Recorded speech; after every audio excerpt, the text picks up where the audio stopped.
Assalamualaikum warahmatullahi wabarakatuh. Pada kesempatan video kali ini, saya Nia Rahmadani, mahasiswi program studi ilmu pemerintahan, Universitas Jambi ingin melakukan sebuah studi penelitian dengan menggunakan metode penelitian kuantitatif sekaligus juga memenuhi ujian akhir semester metode penelitian kuantitatif.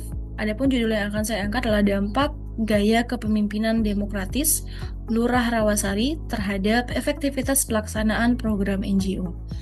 Berdasarkan judul tersebut, penelitian ini dilatar belakangin oleh, menurut data dari Badan Pusat Statistik tahun 2024, Indeks Pembangunan Manusia Indonesia itu mencapai 75% pada tahun 2024 setelah meningkat tahun 2023 sebesar 74%. Artinya, Indeks Pembangunan Manusia Indonesia itu terus mengalami peningkatan dari tahun 2020 dan sudah berstatus tinggi.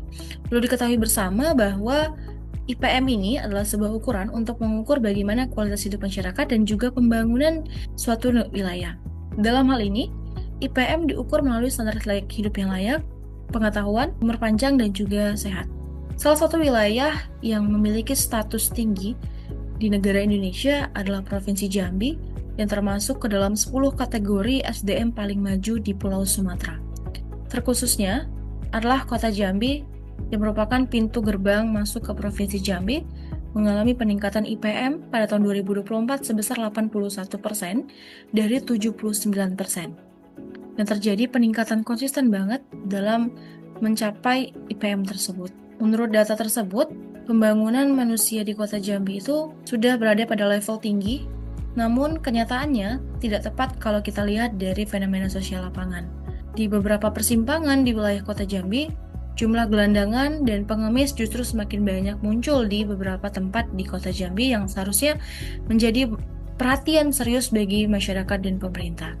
Jika kita lihat dari data, IPM tersebut tinggi, namun pada faktanya justru semakin banyak fenomena sosial yang semakin meluas dan tidak tepat sasaran. Oleh karena itu, sesuai dengan Permendagri nomor 130 tahun 2018, sudah seharusnya seorang pemimpin, dalam hal ini kelurahan ataupun desa, memiliki kegiatan-kegiatan yang berorientasi kepada pemberdayaan suatu masyarakat agar bisa meningkatkan kapasitas dan kapabilitas masyarakat dengan potensi dan sumber dayanya sendiri. Perlu disadari bahwa pemimpinan seorang kepala desa ataupun lurah itu bukanlah single factor, melainkan mereka perlu bekerja sama dengan organisasi non-pemerintahan untuk bisa memakmurkan lagi masyarakat-masyarakatnya. NGO itu adalah organisasi non-pemerintahan yang tidak terikat oleh suatu instansi manapun dan berfungsi sebagai jembatan penghubung antara masyarakat sipil dengan pemerintahan untuk menyediakan layanan, bagi memperjuangkan hak-hak masyarakat juga. Bahkan NGO itu juga seringkali berperan untuk memberikan bantuan, memberikan dukungan dari ketidakadilan, diskriminasi, dan masalah sosial lainnya. Kepemimpinan seorang lurah Rawasari ini dikatakan demokratis karena memiliki keterbukaan dan tanggung jawab terhadap masuknya program-program yang bukan berorientasi pada pemerintahan. Dalam penelitian ini, saya menggunakan 15 artikel jurnal dengan 13 jurnal nasional dan 2 jurnal internasional yang saya kelompokkan menjadi 4 bagian. Yang pertama, kepemimpinan dalam sebuah birokrasi. Yang kedua, kepemimpinan dalam corporate social responsibility atau perusahaan. Kelompokan ketiga itu adalah program dari pemerintah. Yang keempat itu adalah program dari NGO. Nah, berdasarkan penelitian-penelitian terdahulu tersebut, masing-masing penelitian itu membahas tentang dampak gaya kepemimpinan birokrasi dan perusahaan serta efektivitas program pemerintah ataupun sosial. Namun, dalam hal ini belum ada penelitian yang secara komprehensif membahas dampak gaya kepemimpinan terhadap efektivitas program NGO dalam tata kelola pemerintahan sebagai upaya pemimpin dalam menanggulangi fenomena sosial. Berdasarkan latar belakang yang telah saya sampaikan tadi, maka rumusan masalah yang menjadi sasaran dalam penelitian ini ditinjau dari penelitian sebelumnya bahwa dalam penelitian ini muncul karena Indeks Pembangunan Manusia Kota Jambi itu selalu mengalami peningkatan dengan predikat sangat tinggi.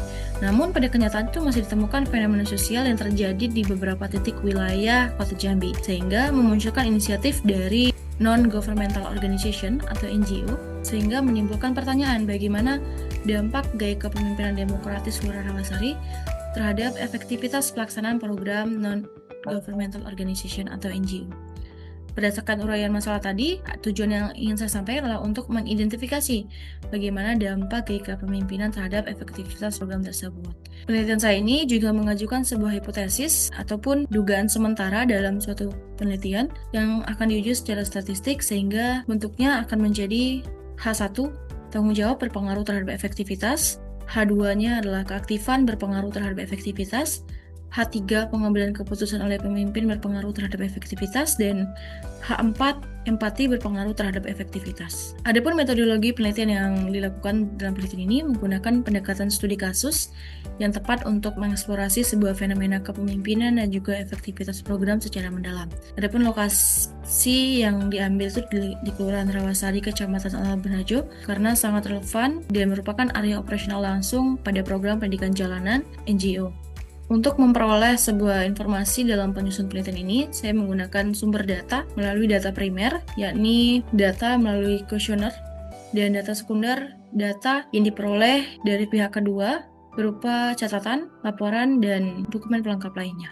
Adapun teknik pengumpulan data yang saya gunakan adalah kuesioner. Selain itu juga, pengumpulan data ini saya lakukan melalui studi kepustakaan. Setelah data didapatkan, langkah selanjutnya adalah lakukan analisis data dengan menguji hipotesis melalui teknik Structural Equation Modeling atau dikenal dengan SEM. Untuk memproses data SEM ini lebih efisien, maka memanfaatkan sebuah perangkat lunak statistik untuk mengelola analisis data melalui SmartPLS 4, di mana triangulasi yang saya gunakan adalah triangulasi sumber. Cukup sekian dari pemaparan penelitian yang akan dilakukan. Saya akhiri. Wassalamualaikum